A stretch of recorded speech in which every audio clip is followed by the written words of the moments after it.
Welcome to The People's Colloquy, a podcast that aims to pierce through the fog around us with the high beam of good conversation.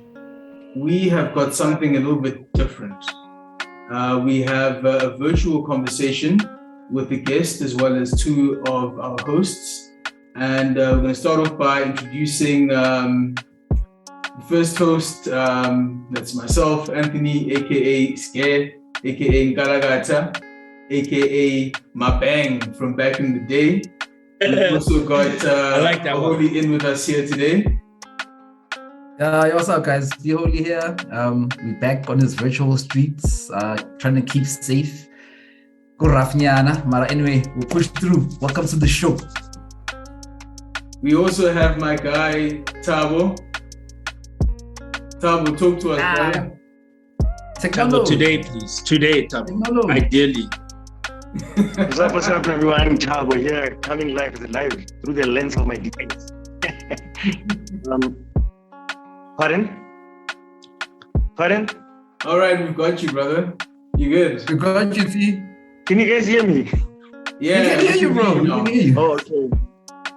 So the guest that you're seeing here Okay, so let me introduce myself. Is Buhle. Buhle, please introduce yourself to our people. Let them know what you're all about and what it is that brought you to dive into politics and business the way that you have. Fantastic. Thanks, guys, for having me. Hello, guys. My name is Buhle Mtsweni. I'm an entrepreneur, young, black, no kids, not married yet. You know, approaching my mid-30s, have a bit of a gut. Like I said, I'm an entrepreneur, so I'm in business, but I'm also, in terms of my background, I did an IPE at Wits University, which is International Political Economy.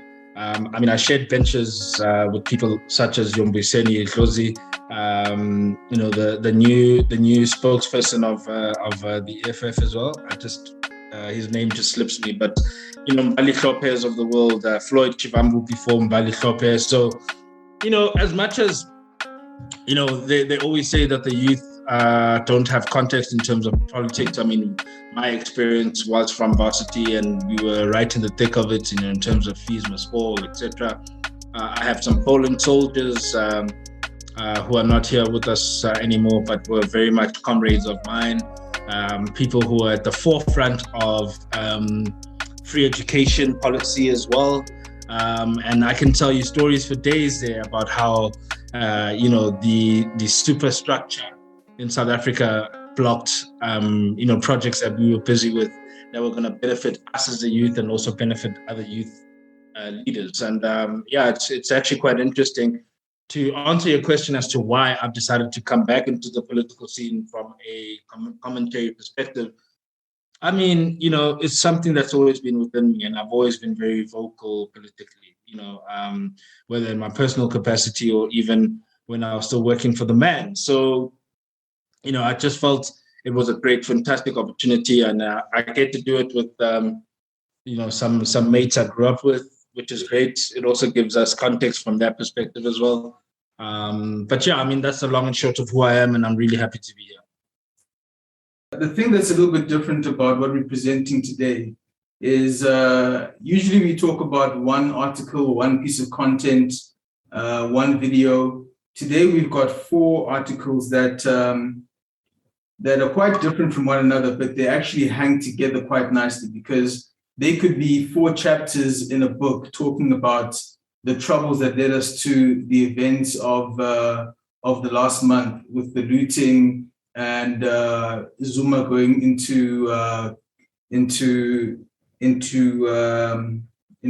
what is it, prison or was it jail? But now anyway, he's going into a hospital. It's holiday home, bro. Holiday home there, bro. Yeah. So I mean, that wasn't prison, bro. That was just like another lounge, Just hanging. Yeah. The 4 articles are written by Siyabonga Hadebe. It's Unwanted, a looter and the undesired color of the skin, a recipe for violence, rather. South Africa and its 2 societies, economies.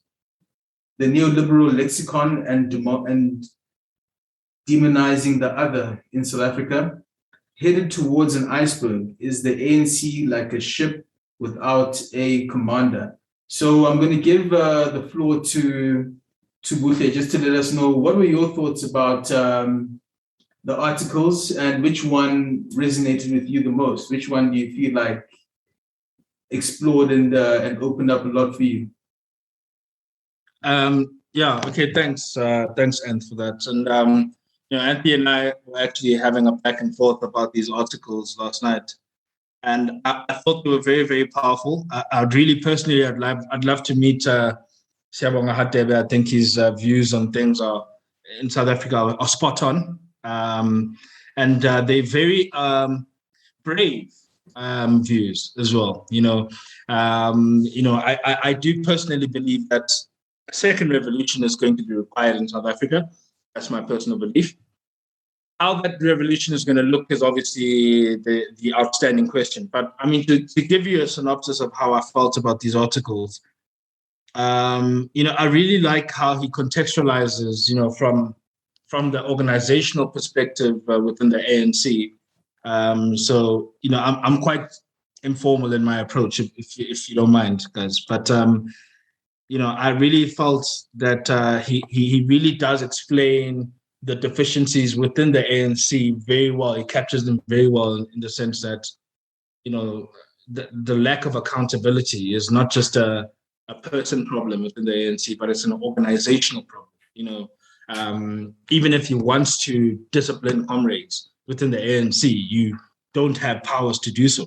You don't have the instruments in hand, from a legal standpoint to actually execute. And that's why the ANC looks like such a mess. You have leaders who are squandering monies, who are, involved in corruption willy-nilly, and from an organizational perspective, they can't really be held accountable. I mean, you see it with Buhle Mtsweni now, with the whole digital vibe scandal, where I was saying this. Yeah, I was saying this to my sister and my mother, and I was saying, I mean, at the end of the day, he's resigned, and that allows for him to take a pension. Do you get what I'm saying? It allows for him to take a pension. Not only that, you'll then now be dragged into a never-ending inquiry that will never result in him or anybody who was involved in that scandal to be arrested, or maybe they'll just find a fall guy, like how they did with Shabir Sheikh. The classic move. You know what I mean? So it just tells you the politics of the day, man. And I really like that article and how he captures how, we're screaming for accountability. The ANC leaders themselves don't know what that is, and they don't even know how to implement it, which is an absolute disaster, man. Because we're basically building the culture of no accountability. These guys can literally pass whatever laws it is, and if basically they're playing player and referee, but the difference is here that even as the player, you can kick another player, break his leg, and you're not even going to get a yellow card. Maybe you'll get a yellow card, but there won't be a red card banished your way in any way. And that's a culture of lack of accountability. And now we're getting, this article basically gives you an understanding as to why that's the case. Sure. Because in South Africa, it doesn't just help to be angry, to be upset. You've got to understand why. What is it? And I think Siyabonga really does that well in all his articles, to be very honest with you. But that one, for me, was very important. It contextualizes what's happening in South Africa now and the lack of accountability. I mean, what's going to happen with Buhle Mtsweni, guys? Honestly, you tell me. They're just going to set up an inquiry or find a fall guy. Listen, don't worry, we'll take care of your family. You're just going to do a better time. You're going to be like public enemy number one, but we'll sort you on the back end of things, And for one of these guys, that might even be a lottery, if you think about it. I get to get away with these millions. So it's problematic because it's not just the old guys now that are sort of ensoiling this behavior, but the young guys as well. We saw it with the PPE projects or contracts and how young bloods getting 200 million rand contract and buying a fleet of luxury vehicles in a pandemic. Buying bottles there. What's this going to get Conca? Going to Conca there? You know what I'm saying? I mean, yeah, it's just okay. Yeah, obviously, I don't want to go on a rant because I can go on those. Hey, but rant away, man. Yeah, but honestly, man, what I like the articles because they contextualize our current situation very well, but also just it gives the layman view on what's really going on in the ANC. Yeah, and you see that the rot is deep. The rot is not just you're not just going to cut off a part of it and the organization moves. It's deep. I went to varsity with some of these guys who work at literally house, bro. And I'll safely tell you now, those guys have zero powers, man. They just collect a check, and they just if they do get paid though. This is sometimes some months they're not getting paid. So when they do get paid, that is endemic of the ANC. The bad organizational runnings of the ANC, bro. I mean, are you so bad to the point where even your own comrades at literally house, go a month without getting paid? So you're basically literally running the ANC the same way you've been running parastatals. It's crazy, bro. Crazy. But that's how the ANC functions. That's how the ANC functions, bro. Like I like saying this a lot to everybody. What we see are the symptoms. Everything we see is symptoms. We see the unrest, the state of economy, the state of SOEs. It's all just symptoms. The real sickness here, the virus in our lives, guys, will always be the ANC. There'll always be the issue we have. It doesn't matter what we do. As long as they are here, sizoba nenkinga. No, I think there is something that Siyabonga puts forward, which is that there is centuries of bad leadership. And black people have been at the bottom of the totem pole for a long, long, long time. Isn't the ANC just doing what comes natural in terms of how governance has been operating in this country? Why would we expect them to suddenly go in a new direction, considering how much abuse that there's been in the country all along? Because they're also going to fit into the same groove of leadership as the guys before. Or was that just the failing of the ANC? Do you have any thoughts on that, Thabo? Or do you have another comment? I'm still listening. I have quite a number of things, but I'm trying to understand this whole ANC thing. So, yeah. Can I jump in there? Yeah, please go ahead, my guy. Yeah, man.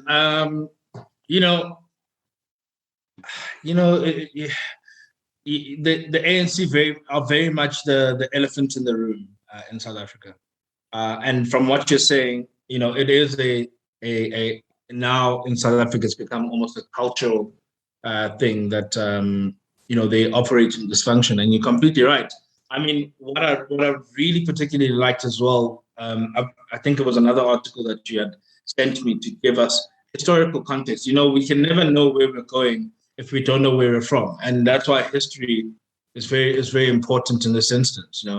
And the whole conversation by Siyabonga about the city centers versus the rural is so true. And we still suffer from that separation of destitute versus progress. And not just in the South African context, but in the sub-Saharan Africa context, where you see the Chinese slapping around Zambians in their country.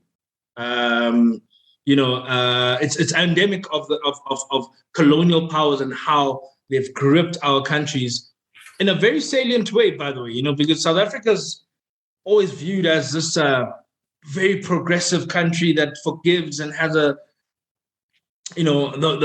fairest constitution in the world.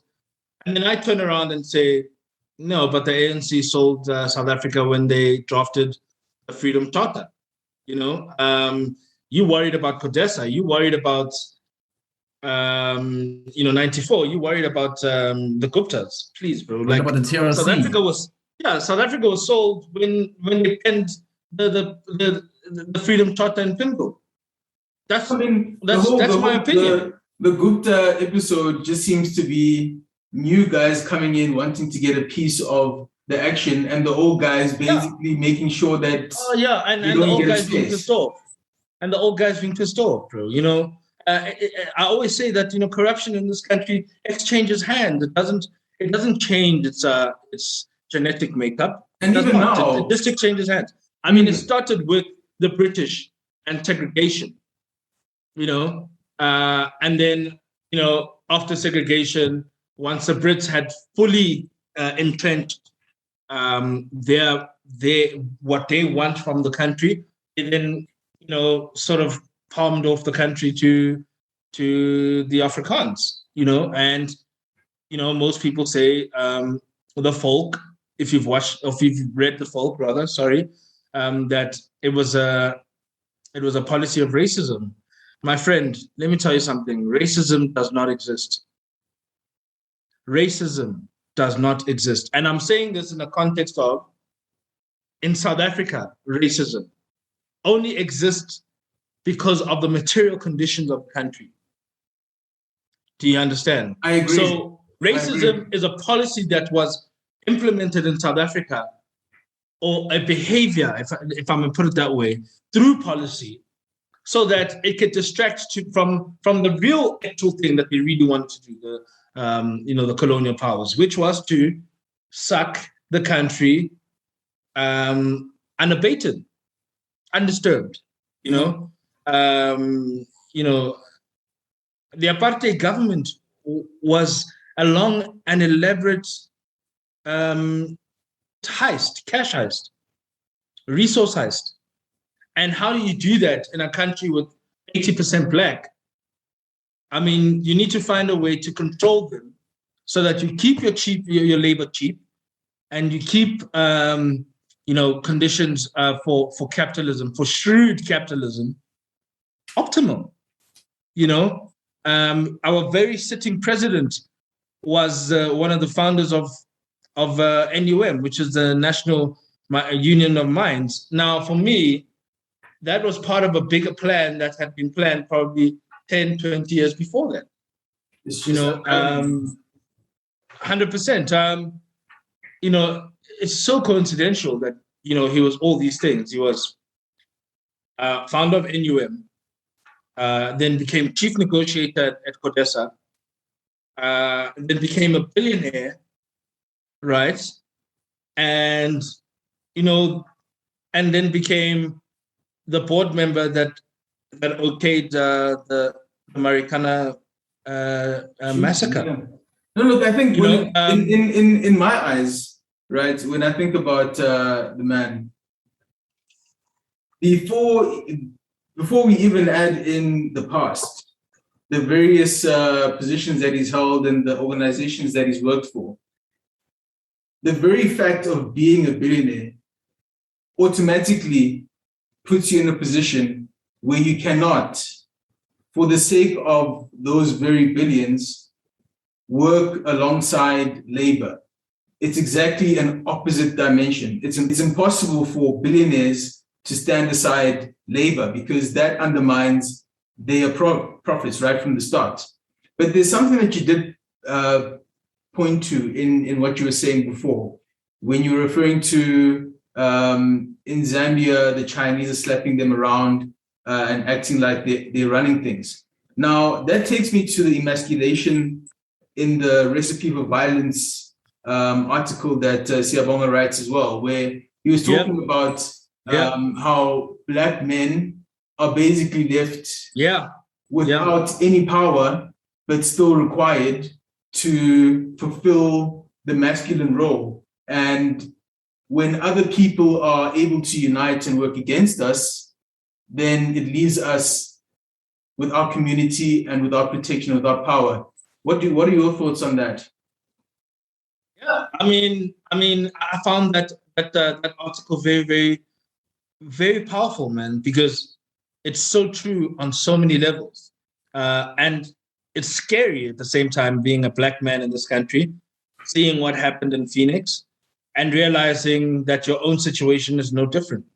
Your own situation actually is might be exactly the same as the people that were slain in Phoenix, man.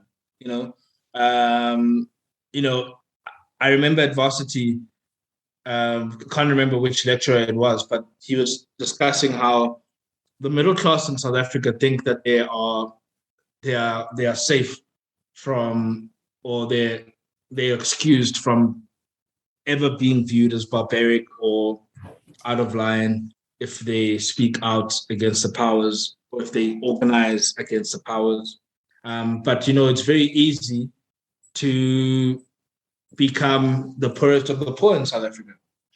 It's 3 strikes away from HR. It is. You can see what Corona has done. It's ripped through the country, and people are losing their houses, cars, assets, left, right, and center. And 9 out of 10 times, you'll find that those folks think or thought that, look, the good times would never end. And it just shows you how vulnerable Black people are in this country. Even if we wanted to take up arms, are we ready for that? We're nowhere near ready. We're nowhere near ready. Like my guy, Buhle, you've got something to say there. Please jump in, my dude. We've had, funny enough, yesterday on another group chat with some other homies of mine, we're having a discussion about how the Black man is under attack. I'm not even go after the part, go heavy-handed into politics and stuff. I'm just talking about in society itself. To put an example, Zotwa Abantu, I don't know if you guys know about her. She came out on a podcast recently and essentially outed a dude that she's sleeping with.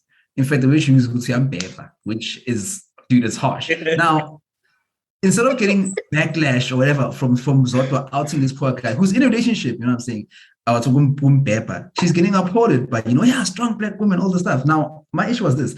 If, let's say, another prominent South African celebrity, a male, maybe SK Cause or whoever, was out here saying, dude, last week I had Natasha Sahani.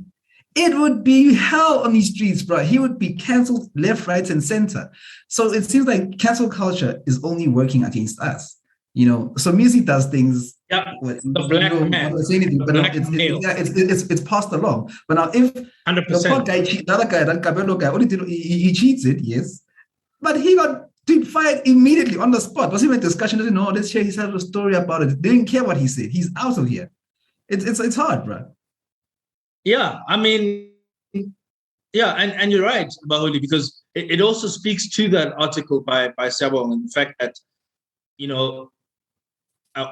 white capital in this country has managed to convince Black females that the Black male that they live with in the house is the most dangerous human being in this country. And how is that? How is that possible when stats say that Black people, Black males to be specific, are more prone to gun violence than any other race in this country? How do we tie those two together? It goes to the neoliberalism article that he actually spoke about, where he talks about the demonizing of the other in South Africa. It is that very fact.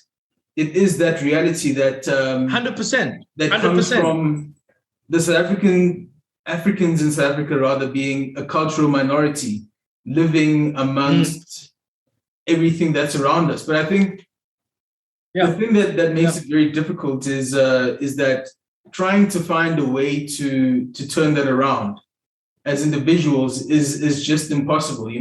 Like if you look at these old shows on ESPN where they would lift these gigantic concrete blocks and then put them onto the next one and then run back and then take the next one, and they'd have a competition. I think it's the world's strongest man competition. You do get men who, if you tie a belt around their waist and connect that belt to a bus, the man will pull the bus forward. But there are situations where if you just get 5 or 6 other normal dudes, you can push that bus. But we are always encouraged to be that hero rather than to be the team. And as a team, there's a lot more you can do once you've pulled the bus with six guys who are dedicated than what you could with any one strong Iron Man. So our sense of community has really been torn apart in the sense that we don't even know where to start and where to put our own children in terms of developing a community for them as well. The only things that we can really rely on are the schools and then the churches as well. You know, religion has been discredited. Yeah, and who's advising on the education policy in South Africa? Who's implementing that? Who's discussing that in Parliament? We're talking about the history. 100%. I mean, I remember at varsity we did a course just trying to tackle the culture of violence in South Africa. Not too sure if it was in my politics course or one of the sociology courses, but the interesting thing is that during apartheid, what apartheid did to the black man is so painful, bro. I remember the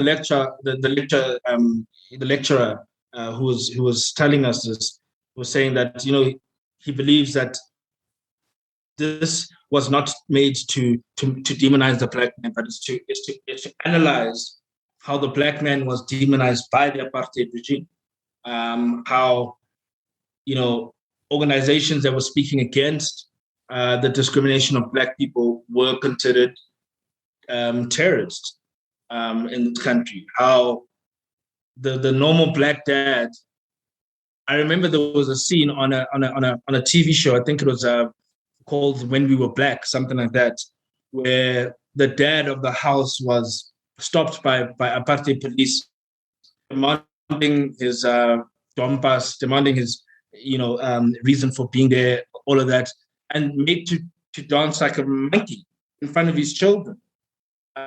And that, I think that scene was put together to show that, this is one of the reasons why when then that same dad goes back home, he feels so emasculated that he becomes this violent, human being who is treated like a child by the system and now demands respect within his own household, even though he had been, dehumanized in front of his children. How do you then instill discipline within your own household when things like that happen? They were tying it in.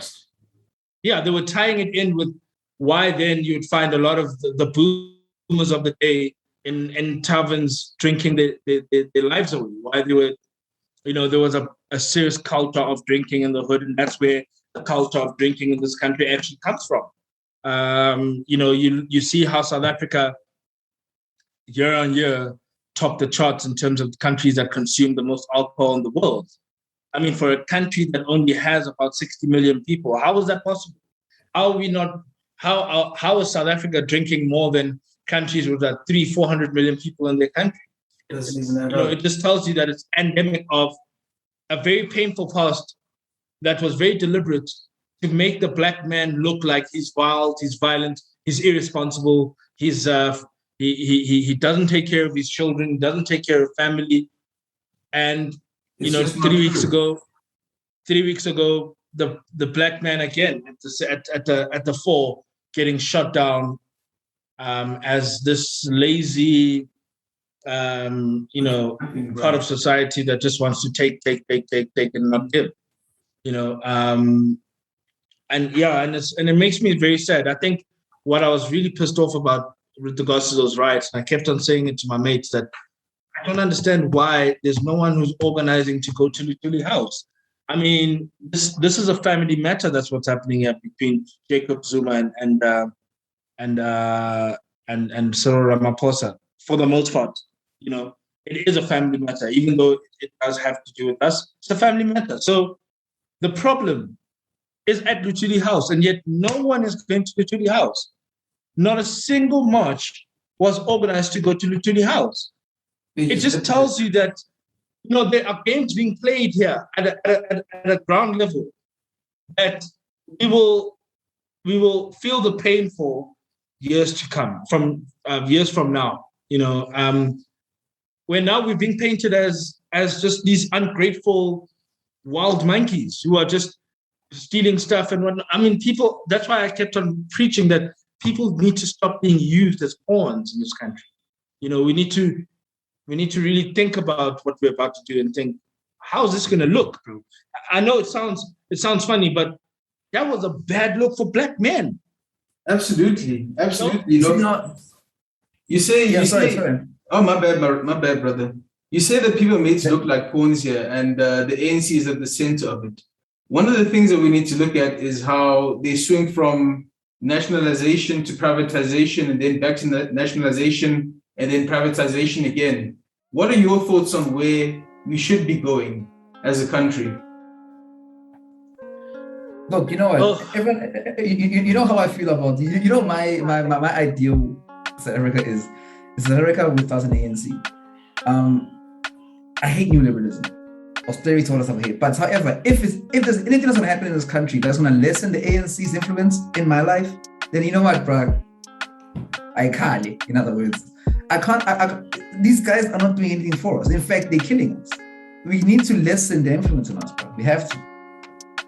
I mean, how interesting is that, Baholi, that even in economics, they always, they don't do it in a very obvious way, but they always are vouching for privatization, because it's supposed to be the most efficient way to run organizations, blah, blah, blah. But the truth is, in this instance, our kind of privatization is really South Africa being palmed off to politicians' friends, big assets being palmed off. So in our case, privatization, which is economically supposed to be seen as the thing that will save that particular organization, is being used against us. Where it allows for foreign investors to come in and buy our assets at pittance. That it just allows. I mean, our kind of privatization is a bad one because it's going to land in the hands of people who don't give two shits about South Africa. But they give two shit about a balance sheet, and how sad is that?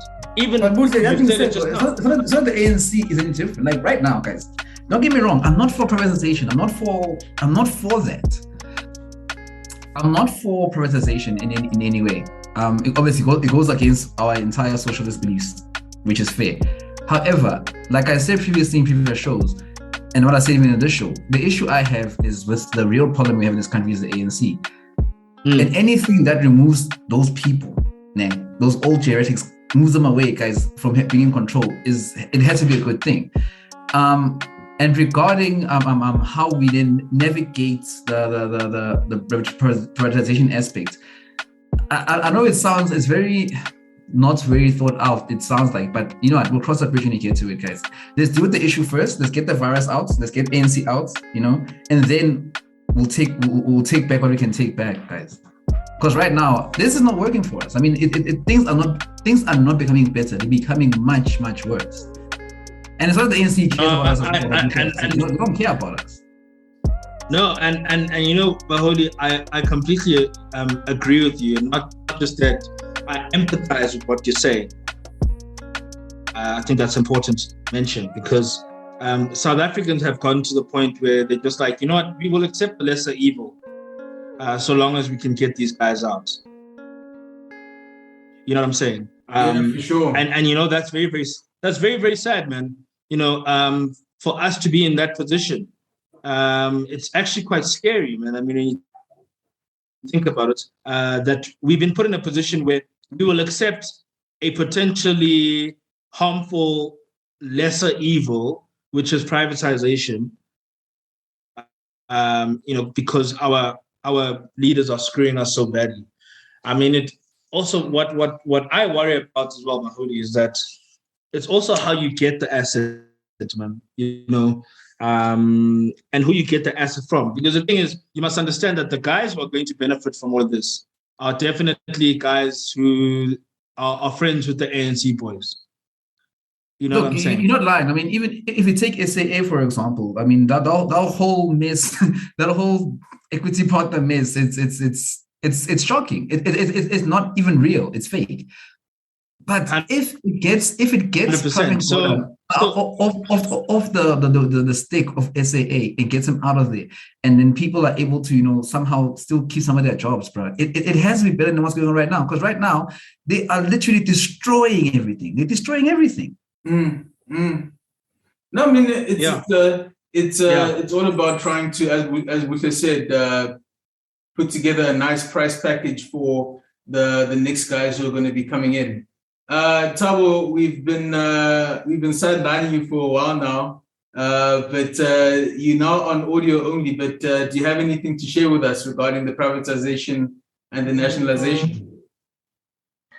Well, good evening, holy man. And what was this? Buhle said something very important, that what we get in now is people who only care about their balance sheet. We're there, and they did it in a manner, and we saw it happening. You know, you don't fix what's broken, so they broke it, and then now they're going to be heroes by fixing it. Same thing as Buhle Buanka SAA. You know, I'm not sure about the whole socialism thing that Baholi said. I don't know where we are economically in South Africa, what model we're using, but it's sad, dude. I really don't have much to say, but it's sad. It's painful to see it happening, and we're not gonna stop it because it's gone now. Trainee violence, Yeah, I mean, Thabo, you're very right, bro. I mean, I'm sorry to jump in there. You know, you're very right, because it's almost as if now privatization is going to be used to stop the bleeding, man. You know, to stop the unabated corruption. You're going to use a lesser evil just to get rid of these guys. And the thing is, you must understand that once that's done, it's going to be impossible to get those assets back, bro. And you know what I'm saying? The trouble of taxation, from locally to at an international level, the companies that are operating transnationally, there's just nobody who seems to have any straight answers for us. And I think it all goes back to where the ANC got their guidance from. You know, in the article, he talks about how he got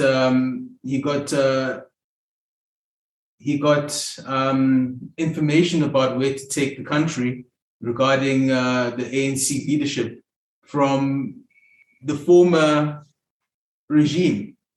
They didn't stop being the enemies of the ANC, you know. And it's just like we look at Trump now. Trump was pushed out of power in the US, but now that he's out of power, he hasn't changed his tune.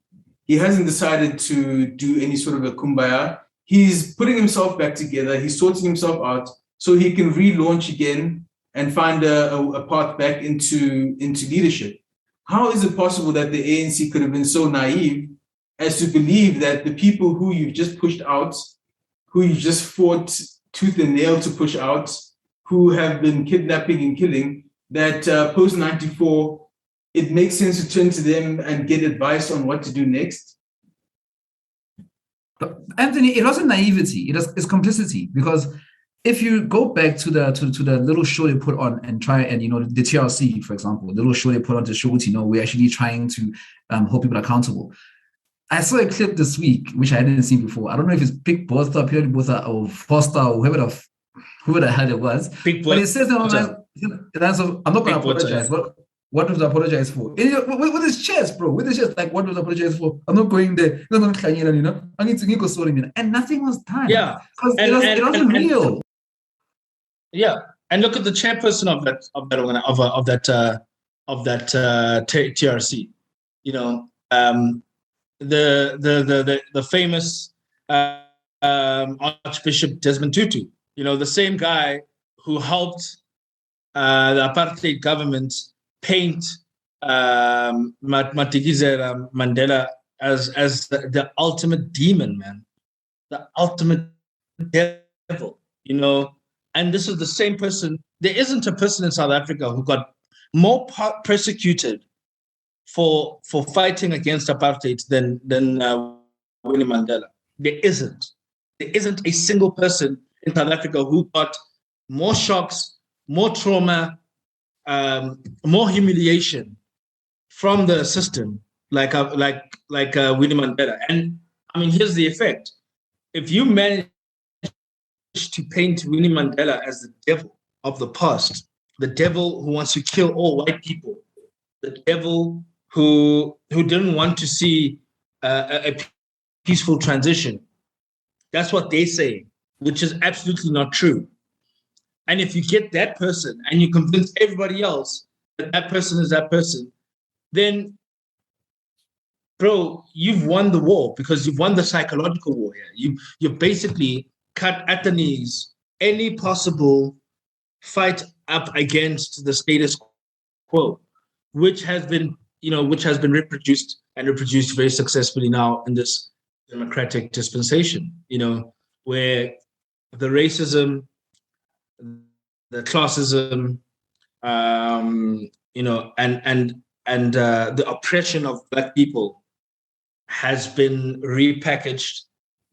It smells good and it looks good, but inside the apples are absolutely rotten. And no one can eat that. But so long as the world looks at us like we're a nice fruit basket, and that's what it is. And we, as Black men, I mean, he speaks in the article, Anthony, about how Black men have been pitted against their own women, and more importantly, they've been pitted against white women. There's And you no know what, way. as well, like White women. something like that I was talking about. We also pitted against each other to some extent. It's like there's nothing more dangerous to us, even as Black men, than other Black men. We kill each other, we hunt each other, we hurt each other, we steal from each other. Everything, including ourselves, is against us. And 100%. unfortunately, here's the unfortunate thing: the only people who can actually change that is us. So that's where now, for me, it becomes a matter of, okay, guys, sharp. We know that it is against us. How crazy is that? Let's change it. Yeah. They're expecting this wild beast in the wild now shave and put on a suit, and this is how they're painting us. They painted us like with a wild meat-eating beast in the jungle, and basically saying that we've been trying to train this monkey for such a long time. And look what happens when you don't train the monkey. It goes into malls and bashes things. And that's why, for me, it was so sad to see that, because we're being used as pawns in this war, in this fight. And it's a fight. And, it says in the article, the media, the way the media frame that whole event, how they framed Vuwani, as a people who were fighting against themselves, and by virtue of getting Black people to loot malls, you are painting the narrative, you're recreating the narrative. You're reinforcing it. You're reinforcing it and recreating it. And the thing about it is, that's what I'm saying. It's to some extent, guys, like something you said about the whole who's culpable. We are culpable. We allow ourselves to be used. And why are we doing that? Like, we need to stop that stuff, guys. We need to open up our eyes, realize what's happening, and then ourselves change it. Because no one's got our back. No one's got our back except we need to have our own backs. We need to hold ourselves to a higher standard. That's true. I always say to my learners, dude, the standards in which you judge yourself have to be higher than everyone else's standard. And that's the only way you're going to become better as a person. The same with us. We need to be the ones saying, guys, actually, why the hell did we do that? Let's discuss, why did we do that? Why is it that we are, as much as it's not just Black people, I know it's not just Black men, but why is it that we are the face of GBV? What's going on here? What is wrong? Let's find Even the United States is such a good example of this. And you look at how the rioting in the United States between black people versus white people is fundamentally different. And we've seen that now with the storming of the Capitol as well. You know, in America, when a black man gets gunned down in cold blood, black people go crazy, ape shit, and they burn their own things. Right? But when the white guys are pissed off about Trump being kicked out of the White House, they go straight to the White House. And they cause shit in the White House, storming the Capitol. You know, Dude, I mean, it's just like you were saying. Why didn't we go to the Thuli house? Why didn't we go to buildings? Why didn't we go to Ramaphosa's home? Why did we? Bro, I promise you, everybody. We destroyed Forster and Sprayvito. We destroyed them, and it's like, who is that helping? That helped nobody. We didn't achieve anything. What is it that anger? Because a couple of days later, you're seeing people lining up for bread. I mean, some of the homies that are still living in Sprayview or living in the East Rand saying that there aren't ATMs for like 50 kilometers. It's absolutely crazy, bro. Why on earth would a hardworking black person burn their own store where they buy food from, right? Or loot their own ATM where they need to get their money to go to work? I mean, one of my friends was saying, you know, Bulls, I see what you're saying about food and all this. Just change to take a taxi, bro. How are you going to get that? How are you going to get that? That is such a simple thing. The article that he wrote, the neoliberal lexicon and demonizing of the other in South Africa, he speaks in that one about how different people are framed depending on who they are and what the situation is and the kind of words that they use and the way that they beautify things and the way that they emphasize things in order to create a certain dynamic. You know, I was watching something and there was a comment that basically it was a white gentleman who didn't want to wear his mask in Singapore and then he got arrested. Now, in the article, they industry referred to him as an expat, whereas in any other lexicon, he would have been referred to as an immigrant. So they select and decide who's going to get what kind of image depending on how it's going to serve them. And like I was saying to you the other night, Buhle, the through line that I saw in the articles is a question of the rule of law. And I also could add violence as a through line that went through all of those articles that I sent through to you guys. What were the other through lines that you guys picked up? I'll start with you, Buhle. What are the other through lines that you came across reading the articles?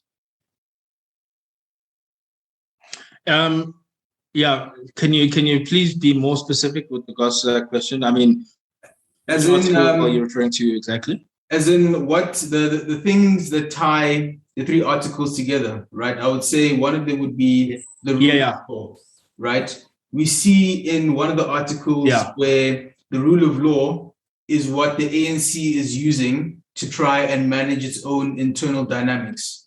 And then in the neoliberal lexicon, the rule of law is what it is that allows the neoliberals to dominate the way that they do through private property and capitalism, all of that is supported by the police. And we see that in the looting, how they took back from the people who got looted. You know, there's the rule of law that works in that front. And then when it comes to no, for sure. So I just wanted to find out from you, were there any other themes that you picked up similar to that, where we can say that in each one of these articles, there's a deeper something there? And one of them is that, you know, the law isn't quite working equally for different parties. In all situations, we still find the law has left the black man at the bottom of the totem pole. So long as you don't have the money to take your things all the way up to the Concord, you're not going to get the results, you know? 100%. Look, I mean, for me, what these three articles were really, what they were really echoing to me was that, the former colonial powers are still in power for sure. And that's something that I've known for a very long time. So it's just a confirmation for me. But more than anything else, he was really depicting how the black man is being managed in this country. We've been managed. The management of the black man, the management of the black man, so that the black man is what we want him to be. Not what the black man decides to be, or what the black man decides that he wants to be in the future or in the now. We will make the black man what we want him to be. He's got no choices. And Siyabonga really captures that in a very cinematic way, because he gives us examples we know of that are still fresh in mind about how the black man is still being managed. And he also ties in, especially with the first article. And that's why I really appreciated that article, man. I mean, poor Anthony, he had to, sort of be subject to all my comments. But I really like how he contextualizes the deficiencies within the ANC to deal with its own leaders. Lack of leadership. Its own organizational leaders within. And you expect these guys to manage the country properly. They'll never do that. They don't have the skills. And besides the skills, they're not even empowered properly. By their own constitutions, by our own constitution, to actually prosecute these guys, with the full arm of the law. So long as things are the way they are, we will see corruption and the fight against corruption being used to further agendas within the ANC rather than actually achieving some kind of a justice, And for you, my friend, what are your thoughts there, Buhle, on the through lines for the articles? No, man, look, like both you guys said, I agree with both of y'all's takes on that. For me, it has to be the article, the Luther and Zara skin colored article for me. Again, the black man, bro, us, what we're doing, what we're not doing, how we're doing it, how we're not supposed to do it, how weak we are, it's a bit depressing, but it is what it is. The black man cannot reposition nor reassert themselves in a society that has already decided their fate. That is what we are. That is what we are really dealing with at the end of the day. That's actually a line from one of the articles, but it really does say. It really does say how far we have to go. We have to find ways of joining together, which is going to allow us to do something more. And Anthony, what neoliberalism has achieved in this country is to separate the black man from his own black man, and that's why, for us political theorists, or I don't know whatever to call myself, political commentators, class is a bigger problem than race here. And we're seeing it now. We're seeing how class is a bigger problem than race. The black man and the Indian man and the white man and the colored man can live in the same hood, bro. And the black man will see the other black man who's trying to loot easily as the enemy. But and obviously, because the numbers of in violence in South Africa are so high, and the fact that the black people are more prevalent to violence than any other race, you can see where that's coming from, where the black man will now see himself different to the next black man. But that same black man needs to contextualize. There needs to be a level of empathy behind being the black man who is now sitting at a higher strata in society, sharing the table with the demons that now possess the whole race, that control the whole race, and contextualize and say, but you are screwing us still. You are screwing us. No, you see the problem here. Not the problem here, but what happens is this, Buhle. If you are black and you attain a certain level of success, the first thing you do is you leave the hood. The reason for that is because you yourself don't feel safe in the hood. You get what I'm saying? Now, we need to go deeper into that. How come we don't feel safe? You guys literally said before we spoke, you guys were speaking about how Sprayview That's Sprayview. We grew up in Sprayview. We grew up in Sprayview. Sprayview was like, dude, Sprayview. I mean, when I saw people from Sprayview, you think, oh, cheese boy. It was such a... It was a safe place. What's happened? Yeah. What's happened? It's been... And it also... Hold on. Yeah. Let me tell you what's happened. Let me tell you why it's become like that. Because we have left. You know what I'm saying? We got to a certain level, we grew up, and we left. What do we leave behind? Nix. You know, guys get successful in Foster from Soweto. What do? They leave. What do they do? What do they leave behind? Nothing. It's again, we need to be more culpable, guys. We gotta do more. No, I agree with you, bro. I 100% agree with you. Look, I think I want to complicate that a little bit. You know, it goes to what we did discuss as well, Buhle.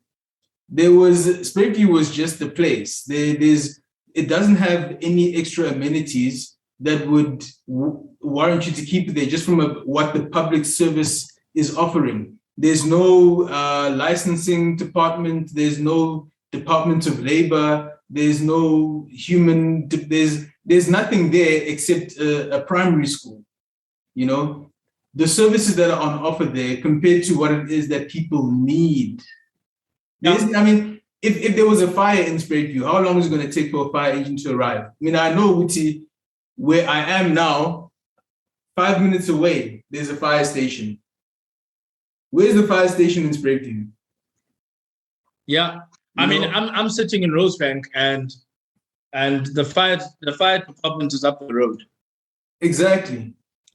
You know, we can't invest the fire station back into the place. And when you try to open up a business which is going to move things in a different direction, there's always competition trying to shut you down. Like the example that I tend to go back to is cars and Sprayview. Growing up, when you were driving in, there was no line of cars going in. Whether you're riding with a taxi or a bus in the evening, there's no line going in to actually come over the bridge. But if you go in there over the last maybe decade, from about 5 o'clock, 6 o'clock, there's a huge line that goes back, blocking up the highway. But then if you look at the area, there's not a single dealership. That doesn't happen by mistake. That doesn't happen by mistake. There were probably people who tried to create some infrastructure for the people there, but the guys who are chowing nicely in Alberton would never want to see a VW branch or a Toyota branch opening up in Forslaw or Sprayview. They would do whatever they could to prevent that from happening. You know, 100%. I mean, you know, there's a limit to how much one person can really do in the face of systems and structures that have been developed over many years, and that have still got the power and the motivation to prevent you from creating even something like a dealership, you know? And we'll now go into issues of telecommunications. If you're a black guy, you want to start your own cell phone network, you need to really be a billionaire. You can't just decide that you're going to do a local cell phone or have billionaire friends. Yeah. I mean, that's where you come in, Buhle. Right. That's you right there, bro. That's my billionaire friend right there. I listen to this guy. Yes. Yeah. Anyway, but you're completely right, Anthony. I mean, you know, when a great example comes to mind when you look at CBD Boxburg or CBD Pinoni. How many dealerships do they have? You know that strip when you're driving towards East Rand Mall. It's North Rand Road, bro. Wild Waters. That main road. North Rand Road. Bro. North Rand Road. I mean, and these are like proper dealerships with brand new cars. It's not like Rocky Street, bro. You know, or not even. It's not like Jeppy Street, where it's a bunch of old cars, old second-hand dealerships. You can clearly see the areas run down. It's been overrun by different elements, and you know, from a government perspective, there's no there's no emphasis to reinvest money into that area. Instead, what happens is that that's the real content, basically. But yeah, you're completely right. I mean, development in black areas has been shocking, bro, to say the least. All right. But So, we established that the ANC is not going to develop those areas. The ANC is not going to develop those areas, right? We just established that ANC is not going to develop them. Then who is going to, if not us? It's up to us. ANC must go. It's up to us. Well, I think the best thing that we can do now. But it is up to us from an entrepreneurial perspective. But capital. Honestly, the ANC needs to go, bro. We don't have the ANC needs to go because they're controlled by superstructures of this country that have always controlled this country. All right. Do you understand? They are now. It's like a company that was started by the Nazis that now has a black CEO. You have changed nothing, bro.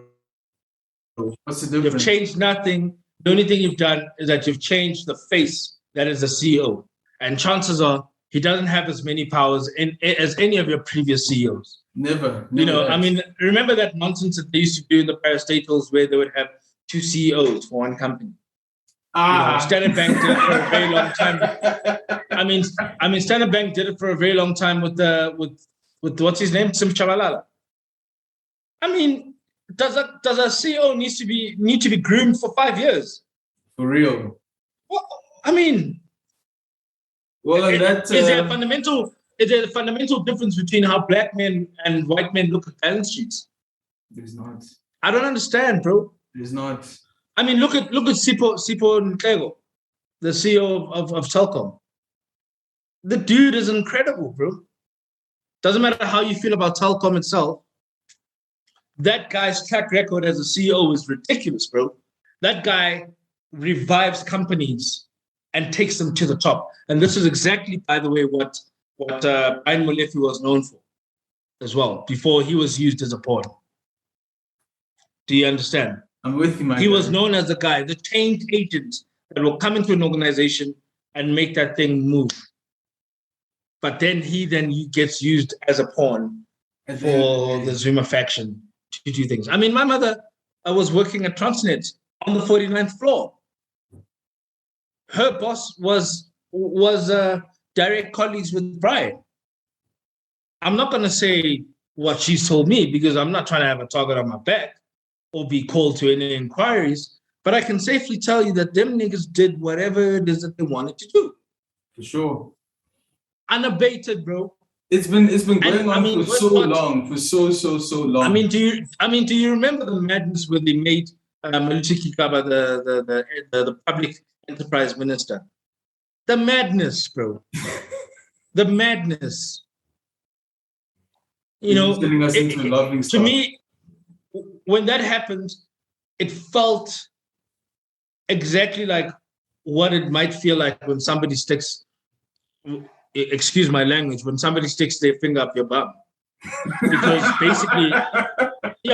basically what it was is that it was Zuma implementing his person or putting into position his person to allow for him to just pull nicely, to pull for him and his partners and his compadres, and it's like how the Italians took over construction in New York. It's a mafia game. They started putting their people in the ranks, bro. And ironically, the Italian mafia in New York was brought down by one of their own, which is what needs to happen in South Africa. What's his name? Rudy. What's his surname? Rudy. The former mayor of New York. Rudy Giuliani. Do you see? He's also a shady bum as well. He was a Guido from Italy. He was a Guido from the Italian blocks in New York. He's got a history. He was connected. Yeah.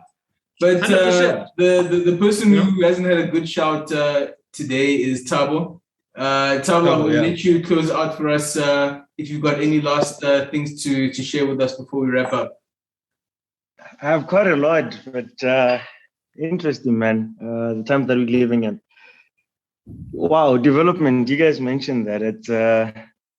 it's something that we actually like. The question is, why do we move from like is it a matter of comfort? Like you guys mentioned that you were closer to this, to that.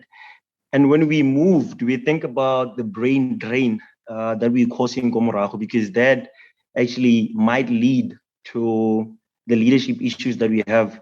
Because if you move into a particular place, a lot of people have been moving to it, chances are, like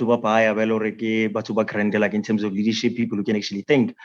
But do we think about the people that we leave behind? Hence, you guys made a kind of an example about Spirit View that it's like Compton now.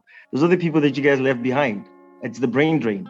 Why does it go on?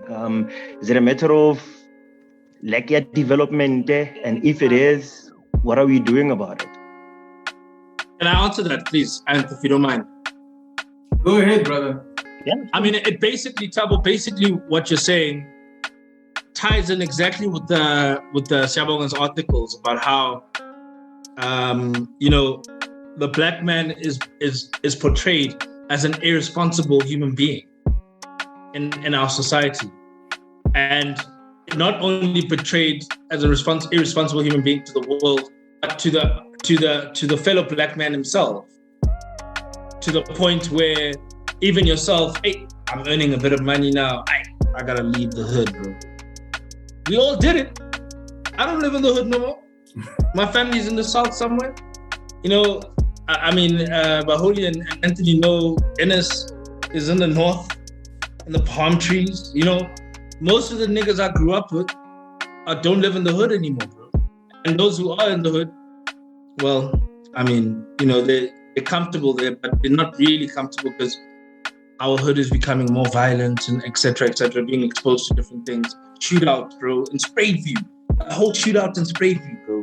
Shootouts, people getting clipped with like 24 bullets in their driveway. It's Compton.